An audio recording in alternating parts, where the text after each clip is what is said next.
Well, if you made the commitment to stay till the bitter end, I am the bitter end. So appreciate your being here. I appreciate your engagement. I appreciate the sound of your visiting with each other and laughing together and talking together.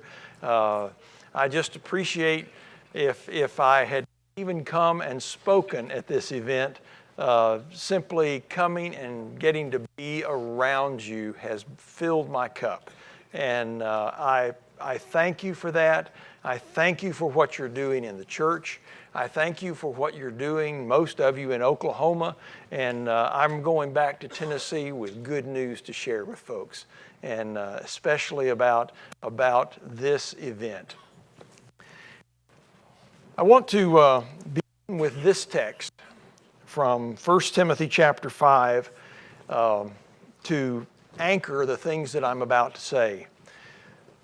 Do you remember this morning when I spoke the first time, I said, you know more than you know about doing the job that you're doing, and that God has prepared you better for this job than you have any idea.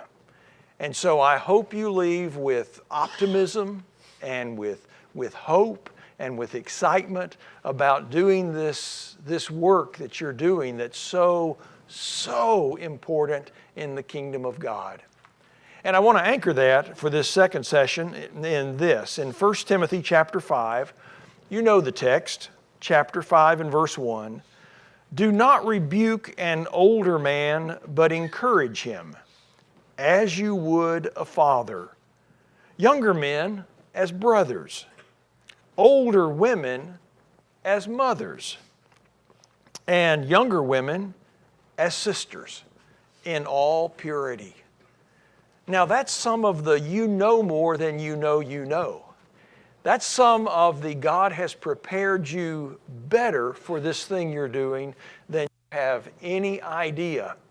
And I want to connect, I want to just pull a thread from that text in chapter 5, verses 1 and 2, back over to chapter 3 that we know so well about qualifications for shepherds. The saying is trustworthy: if anyone aspires to the office of an overseer, he desires a noble task.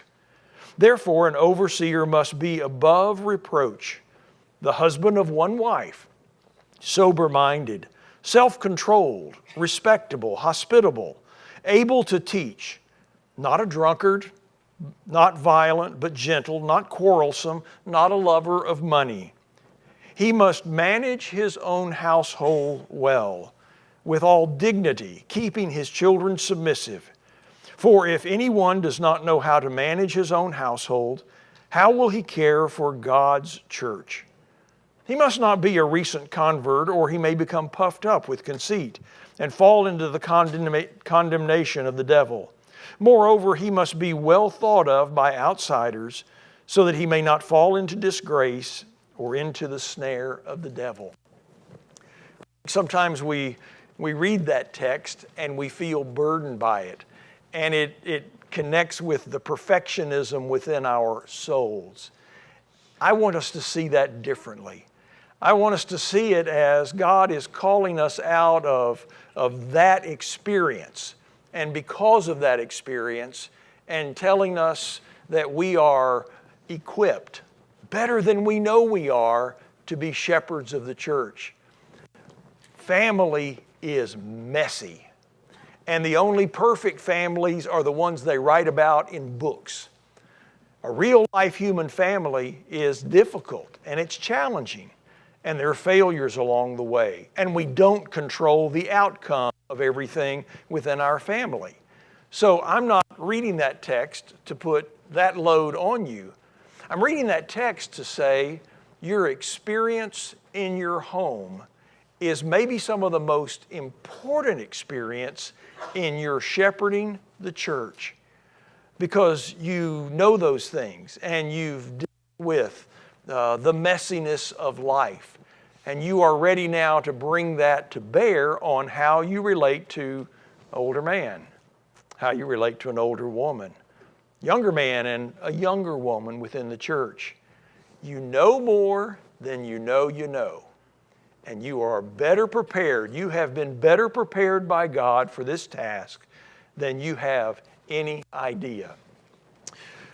I am so grateful to the leaders of this conference for purchasing these books and for putting them in your hands so that every congregation here goes home with one of these today. It may be that this just goes on a shelf for a while until you find the motivation by something going on and you say, you know, I remember we talked about something from this book, Sticking Points, one day, and maybe then you pull it off the shelf and the eldership decides to take a chapter every time we meet and to talk about it. I believe that this is an incredible tool to help us get unstuck when we get stuck in leading the church, or when we get discouraged, or when we wonder how to deal with something that feels like it's over our heads. I've said, and somebody quoted it to me last night, that I've said before that if I had to reduce my whole library down to 10 books, this would be one of the ones in it. This is not incredibly deep. It is incredibly practical and helpful. And I would encourage you, somebody from your church read it. Maybe the elders work their way through it. And we have a base of understanding. I'm hoping when I get back home to Cookeville, I would love to help walk our ministry team through this book. Well, these are the things that, as we get back to where we started, why are the 5 generations so different? And this session, we're going to talk about how do we get 5 generations to work together. So we are different, and we grew up with different parents. We grew up in different eras. We grew up with things shaping our generations. How do we get the 5 generations working together? Don't trust anyone over 30. How many of you twitched when you saw that come up on the screen? Again, I'm a baby boomer. Been trying my whole life to get myself adopted by a different generation. And part of that is that this is a boomer statement. It was something from the 1960s, and can you imagine the audacity of saying don't trust anyone over 30, and yet there were voices in boomer culture that were saying that insanity. Well, there is justice in this world, and today we have lived long enough as boomers that there is an expression, okay, boomer. And what it means is you're old and you're stuck in your ways and you need to get out of the way and you just need to figure things out. And so when people are frustrated with us, especially those younger than boomers are, okay, boomer is a big time insult that you hear all the time these days. I think it is justice from God. So in the book, Hayden Shaw says, we want to address these 12 sticking points. As he works with businesses and organizations, he says, these are the things that I encounter all the time. That the generations are frustrated and sometimes battling and terribly critical of each other over these issues. And so he came up with this list. It's over communication, decision-making, dress code, feedback, fun at work, meetings, policies, respect, training, and work ethic. Now, I'd like for just look at that for just a second, and I want you to help me with something. I want you to look at let me run through them first of all, and after I do, I'd like for you to think of how many of those have you seen exhibited in church dynamics? Okay, and then I'm going to just take a poll here in a minute and ask you about it.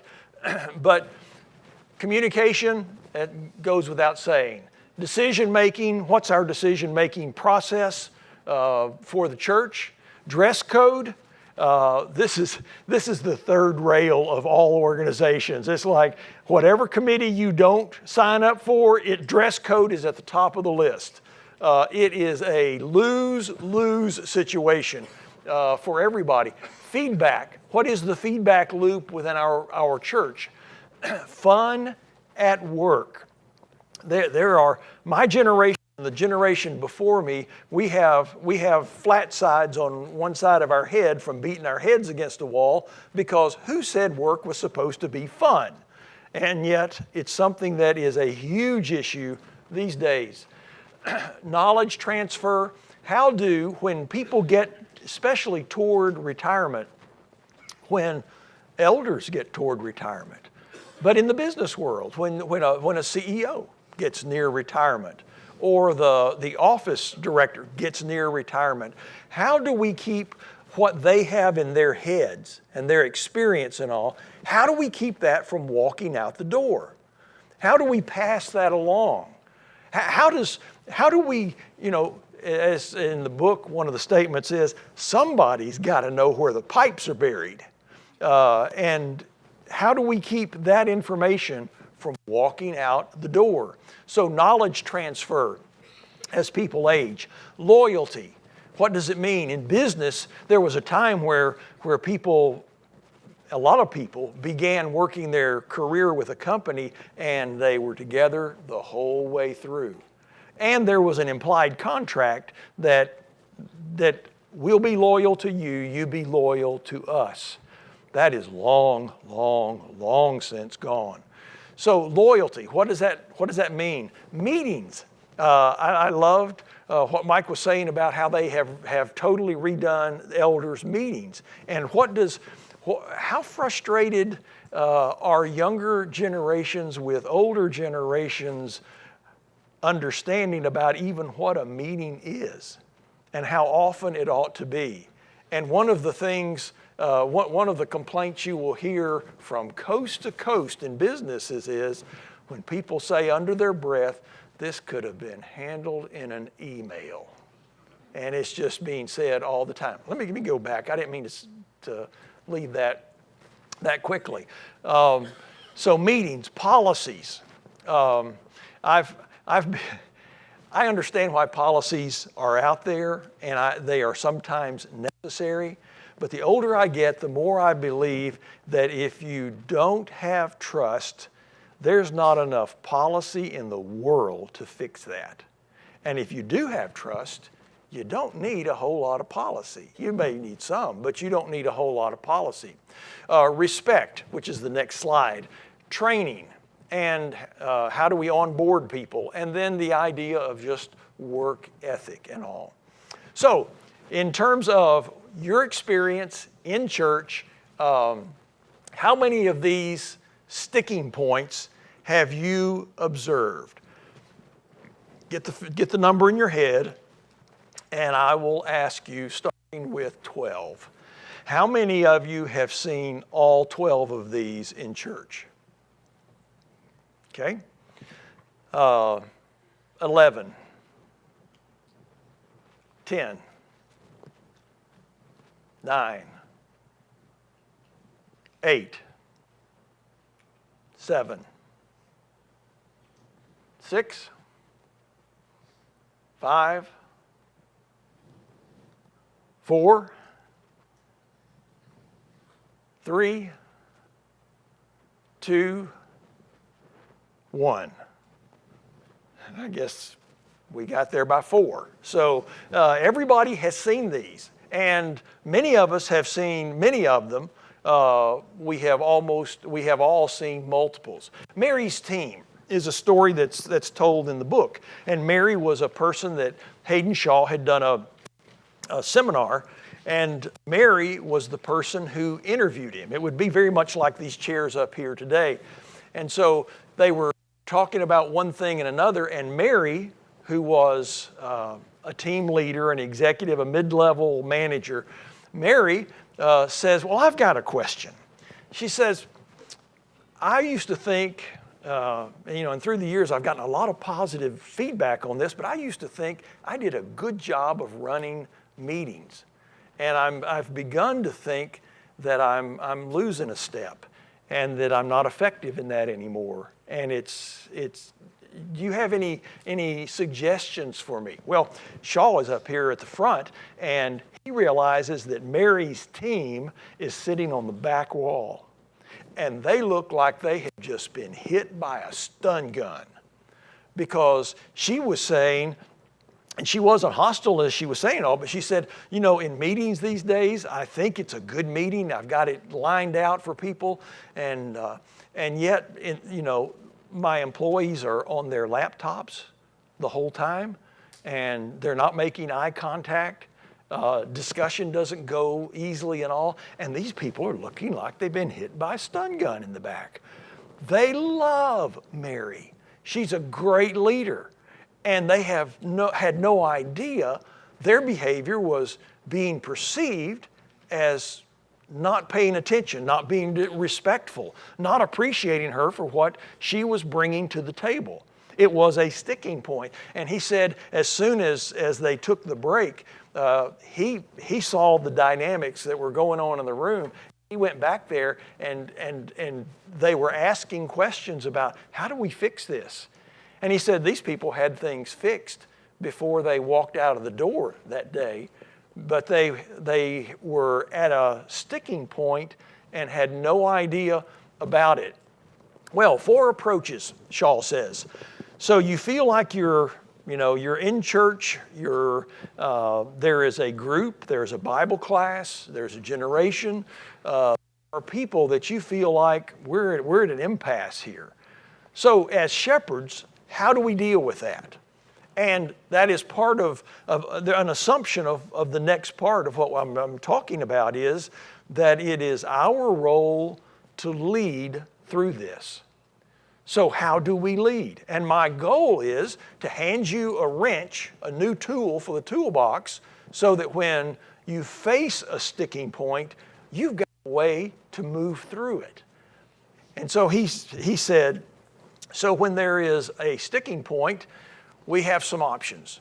One is that we can ignore it, and just plow on, act like it's not going on. We can ignore the problem. And maybe they will get frustrated enough to just leave and leave us all alone. I remember when in preaching, there was a time where I thought, so foolishly, why didn't God put all the knuckleheads in one congregation? What sense does it make in the kingdom to have a sprinkling of knuckleheads everywhere? And I thought, it would just be so nice if there were a few moving vans, that just sort of took our problems and all away. And that was so short-sighted and so unaware of myself and all. Well, there are knuckleheads everywhere, because there's some knucklehead in all of us. And we can all be difficult at different times. And maybe the deeper thing was I wasn't realizing that it is knuckleheadedness in the church that gives us the opportunity to grow. How do we learn forgiveness until we need to forgive? How do I learn patience until somebody frustrates me, till I'm grinding my teeth? Well, we can ignore, we can fix them. They are a problem. This is one of the things that this drives me crazy about the way Americans generally talk about all kinds of problems in organizations, and it's like we are machines. There's an assumption of a machineness about us. And somebody's broken, we can fix it and move on. Rather than somebody is a human being with all the complexities that implies, and we can, don't use the language of fix it, we can love them. We can forgive them. This is our wheelhouse. This is what Jesus taught us, is how to move through these things. But we can say, we can ignore them, we can fix them, we can cut a deal with them. That is, we're frustrated about this situation. Okay, if we give you 35% of what you're asking for, will you get off our back? Well, that's the idea of cut a deal with them.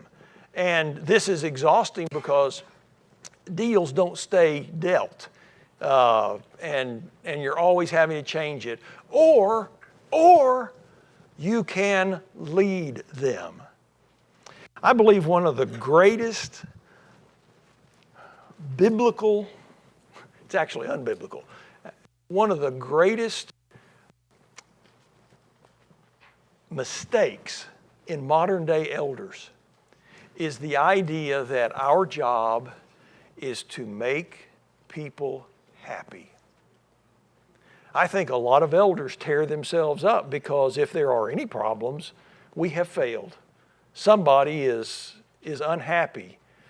Our job, as I read Scripture, our job is not to make people happy. Our job is to love people. Our job is to protect the flock. Our job is to inspire and train and drive into the Word. Our job is to lead. And maybe one of the first things we need to do is get our language right, that we are to shepherd the flock, we are to step forward as leaders. He says of the 4 approaches organizations can take to blending the generations, only one of them works today. You hear that?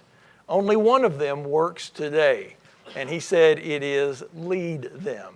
So as shepherds, what is our main job? It is not to get the approval rating up to 80%. It is not to get all the complainers satisfied. It is not to make people happy.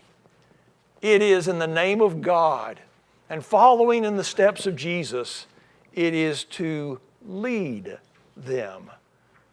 And that's where Shaw leads us. He says, for the first time in history, we have 4 and sometimes 5 different generations in the workplace. These generations might as well be from different countries. So different are their cultural styles and their preferences. And when we say about another generation that those folks don't get it, it means that we don't get it either. So 7 ways the generations will increasingly impact your organization.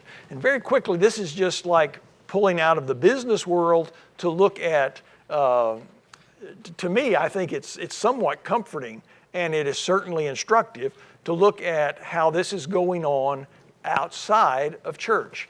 So there are conflicts around generational sticking points that, just the conflicts part of it. Secondly is managing and motivating different generations. One of the things that jumped off the pages at me was that just the role of money in motivating people. I mean, there are some folks that think, give folks more money in the workplace and they'll be happy. Give them enough money and they will be happy. And he says that, there are motivating some people with money just doesn't work.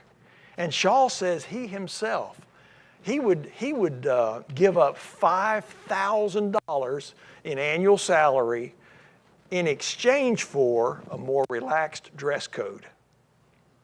So if you come at him and you think money fixes everything, he's thinking, I place high value on not wearing a tie. And so managing and motivating the different generations. Replacing the boomers in the war for talent, that's especially in the marketplace. In churches, it would be how do we train up and motivate people to want to lead in the church? So succession planning, leadership development, shifting markets, selling to 5 different generations. If you were an executive with Belk, and you just think about all those issues that would have that the generations present to you and the complexity. I'm dealing with 5 generations. I'm trying to motivate them. I'm trying to keep them from killing each other. And I'm trying to, and I'm in the marketplace itself, I realize that people are coming to my product with different things in mind. Well, everything that I've said up to this point is prelude. This is where you need to really start paying attention. Because Shaw says, and what he does in his book, what he does in his seminars, he says, okay, there are all these descriptive things about how the generations are different and how we bump into each other and have problems and all that. So how do we lead people through this? How do we get them unstuck from the sticking points? And this is what calls for leadership. This is what in the church calls for shepherds to step up and to do something magnificent, to do something that is so close to the heart of God. He says, okay, he has a plan with these steps in it, and the first one is to acknowledge the problem. Talk about, in this situation, talk about the generational differences.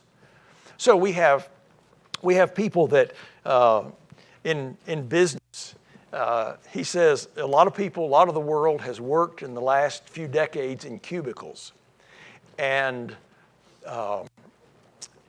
boomers, my tribe, and Xers, the ones after my tribe, and especially millennials, the ones that are 2 steps from me, have had all kinds of conflict about behavior styles in the workplace.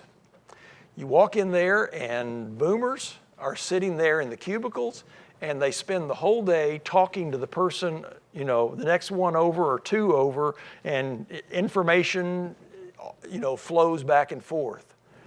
Your millennials are sitting in their cubicle with earbuds in, and they drive the boomers crazy. And what most boomers don't realize is that they have been driving the millennials crazy because they won't shut up. And boomers, as a tribe, they in the workplace, it worked so well. It worked so well 10 years ago. And we could talk all day long and get our work done, and it was a fun place to do and all that. And millennials come along and they say, I can't think with all the chatter. And I don't want to hear about that boomer's camping trip one more time. I'll run out of the building screaming. And how do we deal with that? Well, there can be a sticking point. There can be frustration. There can be a problem. The first step is to acknowledge the problem. Isn't that so obvious? And it ought to be in our wheelhouse. Didn't Jesus teach us that? Didn't Jesus say that we need to go to either the offending party or we need to go to someone we have offended and we need to talk about it face to face? Let's deal with this. This ought to be our wheelhouse in church. And for shepherds, it ought to be something that we're good at. So people have a way of triangulating us, and somebody will get in my ear and will complain about that person. And somebody else will come and get in this ear about maybe another person, maybe the one that just came to me. So how do we deal with this stuff? Leadership, we could ignore it, which is not leadership. We could ignore it. We could make a deal about this. We could do all kinds of managing around this thing. But what about if, as an elder, we say, can you come and meet this evening after church, and we'll make some coffee, and we'll talk about this. And we put the frustration on the table. Whatever our version of the cubicle problem is, We're going to talk about it. We're going to acknowledge that there is a problem. Most people, even who wear the title of leader, are not good at leading in this way. This puts us head and shoulders above the game. This makes us, we take 3 steps up the ladder as leaders when we are bold enough, willing to first of all acknowledge whatever this difference is. The second is to appreciate.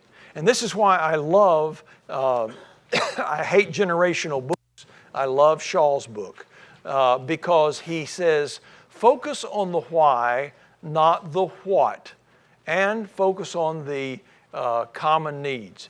So it's possible to get a book and say, you know, we knock heads because we're different in these ways. Well, that's not accomplished a thing. But when you do get people at the table around the coffee pot with shepherd or 2 in the room, and you put the problem out on the table, and then you want to know about the why. You want to know about why do you feel this way about this? For the cubicle folks, why are you bothered that the people next to you have earbuds in? Why are you bothered about the fact that the person without the earbuds is talking all the time? So we first of all want to understand it has an assumption that you've got a good reason, or you got some reason. So let's put the reasons out there and see if they self-expose as being, you know, ridiculous, or if there's something about you that I've not appreciated, I've not understood, I have not walked in your shoes on this thing. So the second thing is, let's appreciate on the why question. Why are you upset about this? Why is this bothering you? Third is flex, like being flexible. And this is where I can, you know, sometimes if we acknowledge the problem and if we listen to each other, sometimes, and this is heavenly when it happens, but sometimes we can say, oh, I get it. I don't feel the same way, but I get it. And the problem can dissipate just from that. Now, that's not a whole lot of life, but sometimes that happens, and when that happens, God has given us a great gift. We can just flex to accommodate, that's the key word, to accommodate different approaches, different understandings of things. This is a key distinction throughout his book. It's a little different to apply it in the church, but not really so much. He says we need, one of the key skills for a leader is we need to be able to look at whatever this situation is and ask, okay, are we talking about a business necessity or are we talking about a generational preference? And he defines generational or a business necessity, anything that will make you lose your foot, a customer, money, or funding. So is it, you know, in a business context, is this policy or this issue we're talking about, is it something that's a matter of safety? Or is it a matter of, you know, is this going to cost us something, lose funding, influence, whatever? Or are we really just arguing about, I like it this way, or I like it my way? And that question needs to be on the table all the time. That we look at whatever it is we're disagreeing about and say, okay, is this business necessity, or maybe we could say necessity, or is this just a generational preference? This is just a matter of I like something better than I like something else. And then there is leverage. If we have listened, if we have understood, at least to some level, our brother or sister who differs from us, if we have really listened, maybe we find some way that by working together that we can be better than we are alone. Chips are great. Salsa's great. Chips and salsa, you got something going on there. And in the church, they're not like me, I'm not like them, but maybe in understanding each other, we find out that we both have something to offer, and this thing can be resolved. The final of his steps is resolve. Determine the best option that will yield the best results when flexing is not enough. So this is not Pollyanna. This is not, oh, you do these 5 easy things and it all comes out and everybody sings, holds hands and sings Kumbaya and we love each other and we have no problems anymore. No, leaders are sitting at the tough conversation, and at the end, it may well require that the leaders make a decision and this issue is resolved. The action point for this one, I think it comes from 1 Peter 5. Shepherd the flock of God. That is an incredibly demanding statement there. It means you can't be lazy, you can't avoid, you can't act like it's not going on, but shepherd. Don't boss, don't beat up, don't bully, but shepherd. Get into the fray. Sit at the table for the difficult conversation and shepherd the flock that is among you, exercising oversight, not domineering over those in your charge, but be examples to the flock. Show them what Jesus looks like in a situation and what followers of Jesus would do in such a situation. I preached for our preacher this past summer. He was on sabbatical, and so I preached for 13 Sundays, and one of the gifts I gave him this summer was, I thought, okay, as a fill-in preacher, I'm going to speak on giving one Sunday because that's the thing that most preachers most avoid. And so I'm going to speak on giving. And I did it as thinking I was, sacrificing, doing something for the preacher and all of this. I was blessed by the experience in the study. The Apostle Paul, when he wrote to the churches about giving money, he was careful not to use technical financial language. Instead, he used the language of grace. When he spoke of money, he didn't talk about debits and credits. He didn't talk about budgets. He didn't talk even about goals. He talked about ministry. He talked about gift. He talked about sacrifice. And he talked most especially of all about grace. There were, this is just a quick list of the use of the word grace in 2 Corinthians chapter 8 and a couple of them from chapter 9 as the discussion continued. But I was shocked in the study this summer. I knew that Paul avoided financial language when he spoke about finances. But I didn't realize just how powerful this whole idea of grace. And after preaching that sermon, I just felt like my eyes were opened to the fact that using the right language makes all the difference in the world in the way people hear the message of God. So, shepherd the flock of God.